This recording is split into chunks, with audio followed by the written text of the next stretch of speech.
What's up guys, Ryan from AntScapes. In today's video we have got the Myrmica Ruginodis update.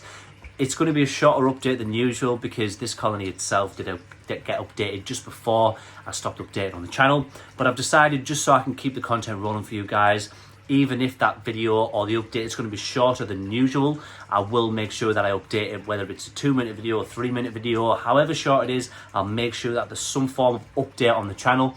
Remember, mention below which colony you'd actually like to see an update on, because as I mentioned, even if it's a really brief update, I'll make sure that I get that update out to you so you can see how it's going on as well. But anyway, as always from me, peace and love. I'm out.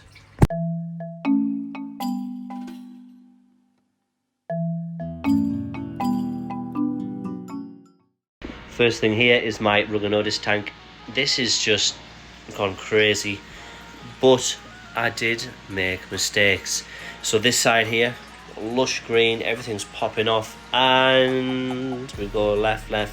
Oh, what's going on here? Yeah, look at what happened, guys. I ended up cutting out the filter anyway, but it was always covered up. I didn't really worry about it, but it's not covered now. And the reason being, and you can see the problem, just the amount of stick insects I've got in here now. So I'm going to have to separate these out into different tubs, breeder tubs, and keep it going that way. But ultimately, you know, they're just eating all of the trade censure, the ivy and the trade censure. They absolutely love it, and they've been thriving off it since. So I am going to have to go out and buy a few additional plants just to pad this area out, because if you take a step back, you can see, yeah, you can see it's lost a lot, that side. So I will be having to get some more plants. What I'll do is I'll add a little bit of soil in that area, put the plants in, and then I'll add some more soil around the front. I will just, I think, ultimately tear this out or cut all of this out, add a thick layer of soil around, and replant some plants. Water area is absolutely fine. That's always been okay. I just need to fill out quite regularly, and yeah, everything else is going well. The sugar feed is knocked over. That's normally because of Alfred. He is a little bit of a troublemaker, but we love him, and everyone on the channel absolutely loves Alfred. But other than that, yeah, it's going really well. Just need to keep the level of stick insects under control.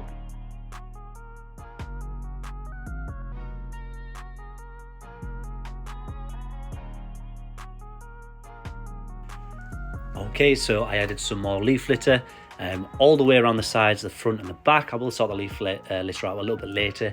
I'm basically going to make it just a little bit more fine and sort of scrunch a few larger pieces up just to make it a little bit more detailed.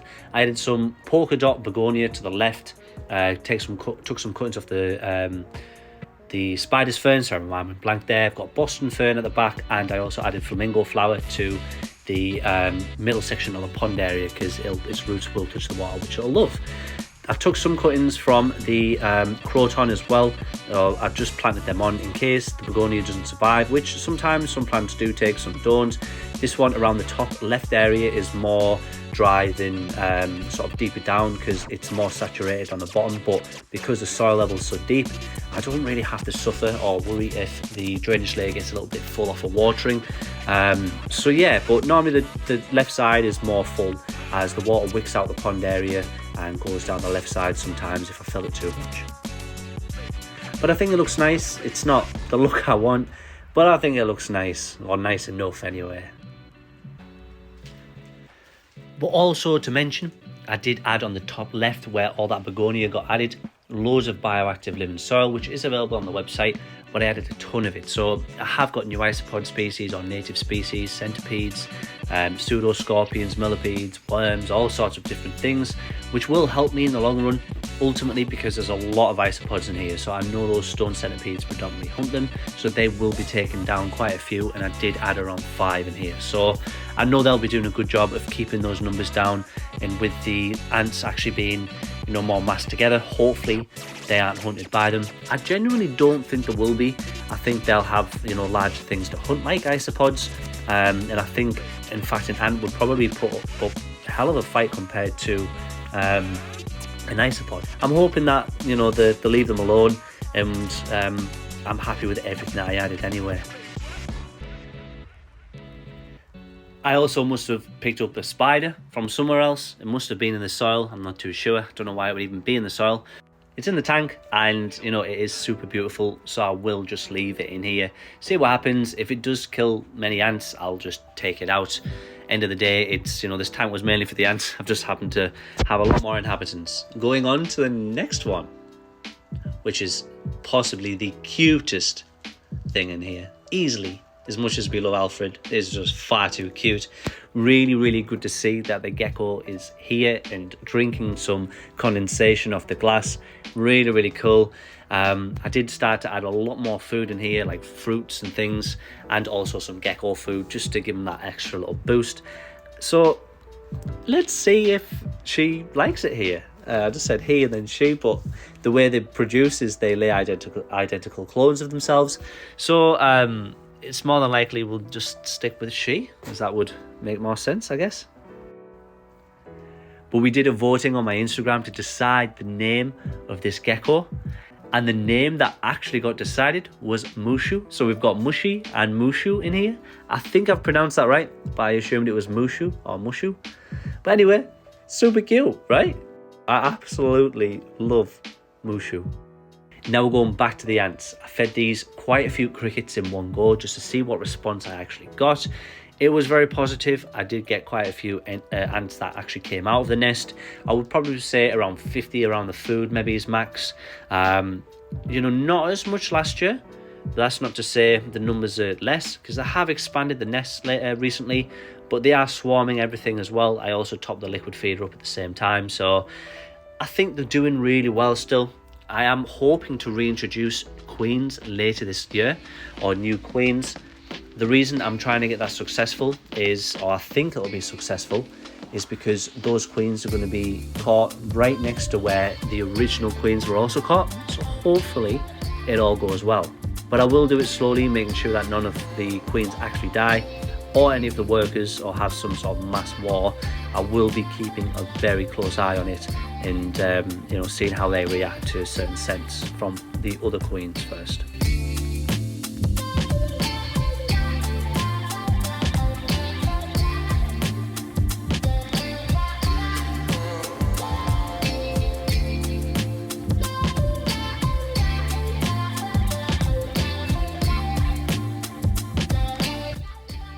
I'm not too sure what's up with this ant, but it was on its back, sort of wheezing in pain. I don't know if it's been hunted or if it's been natural causes. That's the thing. This is an Armadillium vulgare. It did come in from obviously the bioactive soil, so it's cool to see another species in here. A little closer look at another one, which is slightly more pretty than that one. This is sort of against the glass, so this is actually in the soil there.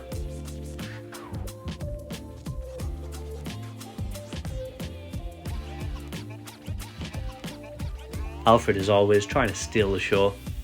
Yeah, I think he's a little bit hungry, so I best feed him. I'm constantly keeping certain things in here, like apples, loads of jelly pots. I always have a constant run of them, so grapes, slices of anything, melon, watermelon, whatever it is. I normally sprinkle it in calcium dust as well for the geckos if they have a little go as well. But generally the food in here is always rotating, and there's always a good selection of food. A lot of jelly pots in there too for everything else. But the food is, it does cost a lot. I often put sugar water in there alongside or in the jelly pots, and they do slurp it up, we'll say, as they're doing there. But at the same time, I also have a sugar feeder, everything else in there that each inhabitant needs, like the gecko food, these pots, the crickets I'll add as well. There's already crickets in there for Alfred. The gecko gets flightless fruit flies. Those are also going to go down well. Again, I do sort of mix them in with calcium dust just to make sure they have all the nutrients from.